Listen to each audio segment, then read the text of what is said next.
So I bet you thought that after that Flappy Bird episode, I would stick to the epic decades for a while instead of crawling back to the retro days. Well, guess what?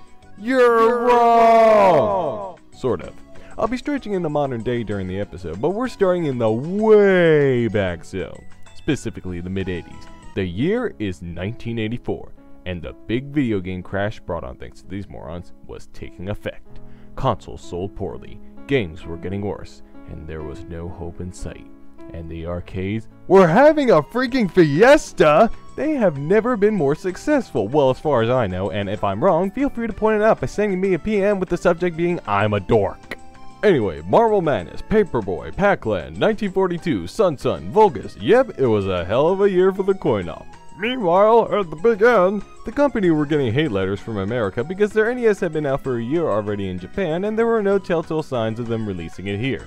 Yeah, interesting fact, the NES was actually made in 1983, 2 years before it would fart its way to America. Well, that explains why Super Mario Bros. Is not considered a launch title because the system it was on already launched. Back on subject, in order to calm these people down, Nintendo released a new coin-op that was a boxing game. No, not those stupid test-your-strength boxing games, a cartoony boxing game controlled with actual joysticks and buttons, which made its ad slogan hilariously obsolete. This game was Punch-Out, or should I say Punch-Out, and it caused controversy.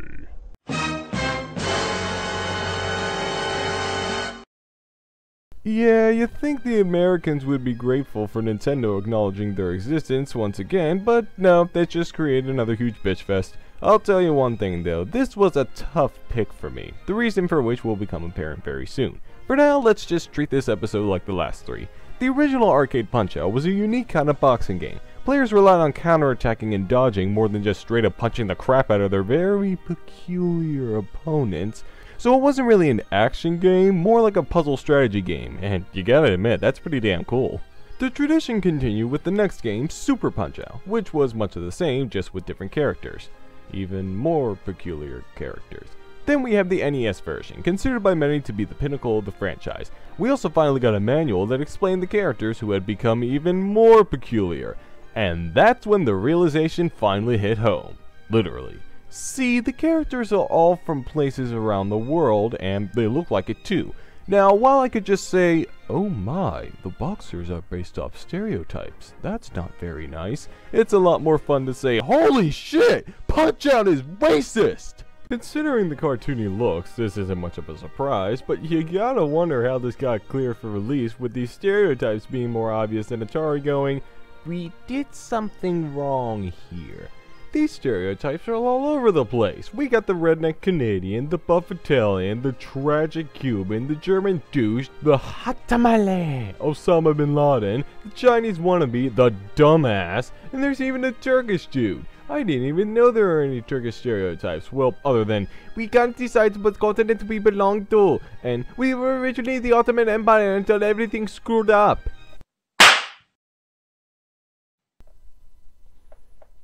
Where did that come from? But the biggest offenses were these guys. This dude, Glass Joe, is always the first guy you face in every game. And he's always a freaking pushover. Guess where he's from? France. Hardy har har, you clever bastards. I almost didn't catch that. Then we have Mr. Sandman, your typical black guy, and Super Macho Man, your typical Hollywood douche, and they're some of the toughest guys you face. Oh god, I wonder why. And we can't forget about everybody's favorite Russian, Sota Papinsky, or as he was originally called, Vodka Drunkinsky. Yeah, apparently they changed his name so they wouldn't cause controversy. Nice try. And speaking of which, this is where that whole bitch fest thing kind of falls flat on its... Oh, hold on, I'm not done. The Super NES Punch-Out introduced Irene Ryan, your typical Irish folk, complete with a jig, and Bob Charlie, your Jamaican jive king. Wait, Bob Charlie? Oh, jeez, this is getting ugly. Then we have Heikki Kagero, the Japanese Kabuki. Then there's the British chap, but who cares about them? Bloody hell, I apologize. Then the 2009 Wii game introduced another American, a New Yorkian, might I add, but that was about it. Yet these stereotypes remain persistent in that now these people talk in their native tongue and sometimes in an entirely different language. Well, at least I can practice my 3.5 years of French on Glass Joe. Bonjour, bonjour, je suis Glass Joe. Ha ha! Attention à mon menton, ne frappe pas mon menton. So now it's time to talk about the controversy.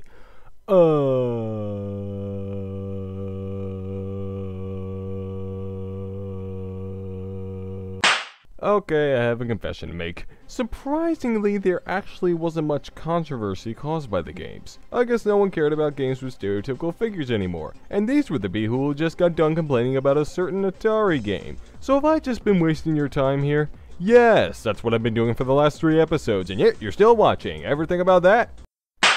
But seriously, stay with me for a second. This show is about controversy caused by video games, but there are certain types of games that seem like they would cause a big stink, but actually don't. Punch-Out is that special kind of game, and I feel it and other games that have controversial stuff but get off the hook should be recognized through a big what-if scenario. So what if this game had caused controversy due to its content? This hypothetical controversy is what I'll be rating, and I can easily say that it would probably have been worthless.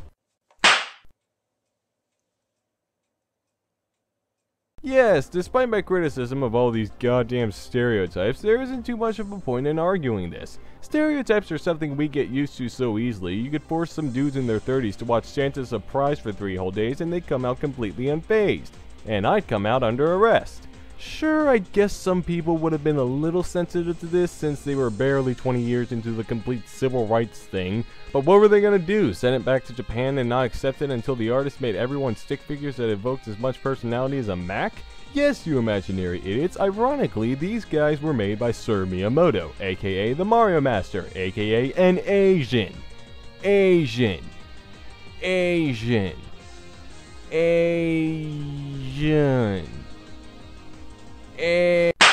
This controversy would have been especially pointless even today. I mean, we live in a world where dads exist, and now everyone can make fun of everyone else without anyone complaining. Well, not too much, that is. So despite such super duper whoopa foopa clear stereotypes present, especially in a Nintendo game, arguing the fact that the game is flat out racist would not have been very productive. I'll give the fake incident 3 shameless Mario cameos out of 10. Oh, there's another stereotype, jobless Italian plumber. Durr. What's next, Mike Tyson?